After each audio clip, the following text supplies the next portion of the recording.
So let's talk about 2025. It was the year a massive cultural and economic shift really took hold. A whole generation just stopped chasing this far-off, out-of-reach future and started, actually investing in their present. This is the story of how soft saving took over. It really wasn't that long ago, was it? That was the dream, the big promise of the FIRE movement, financial independence, retire early. It was absolutely everywhere, the ultimate prize for basically sacrificing your entire 20s. But then, the script just completely flipped. The collective race towards this punishing dream, it just stopped. It was like a generation looked at the numbers, the crazy burnout rates, and the state of the world, and just decided, you know what? The cost is way, way too high.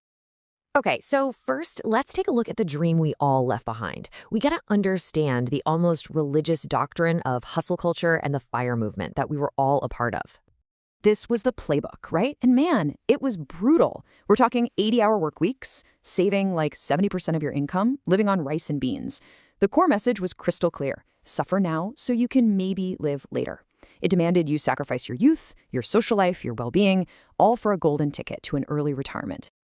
And all of that led to a great rejection of that playbook. I mean, this wasn't some gradual fade out. It was a definitive turning point where the whole mindset of nonstop work being a virtue just got tossed aside.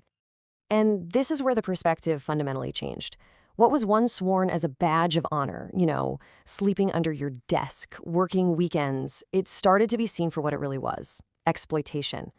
Burnout wasn't a sign of hard work anymore. It was a sign of a broken system. A new mantra started to emerge, and it totally dismantled the idea of tying your self-worth to your job title. A job became a transaction, a means to an end, not the end itself. And that detachment, that was the real revolution.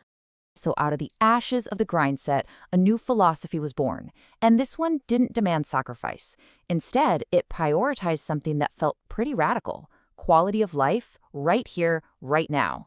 So what exactly is soft saving? Well, you can think of it as the financial version of a soft life. It's the decision to use your money not just for some distant retirement account, but for things that make your present life better, richer, and more sustainable. It's about consciously investing in your own well-being today. The trade-off here is crystal clear. The FIRE movement was a huge bet on the future. Soft saving, on the other hand, is a bet on the present. It's an acceptance that maybe, just maybe, a comfortable journey is more valuable than a wealthy but uncertain destination. And you could see this change in people's actual spending habits.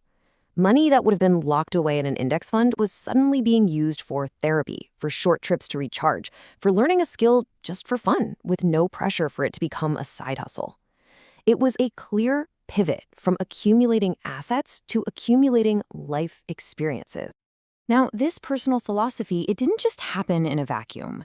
It was fueled by some very real economic pressures that made saving for the distant future feel less and less logical. High inflation was a huge catalyst here. I mean, when the value of your saved money is visibly shrinking month after month, holding cash feels like holding a melting ice cube. The appeal of spending it on something of immediate value, something tangible or memorable, grows like crazy.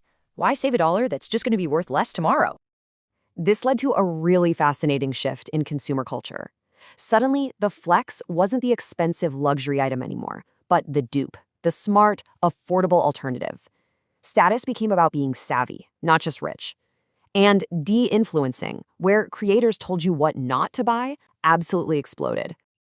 And this quote just brilliantly illustrates the core logic of the whole movement. Because while you could find a cheaper version of a handbag, you couldn't find a cheaper version of a concert or a trip with friends. The money flowed to the things that were completely irreplaceable. So, this brings us to the big question. What does all of this mean for the future?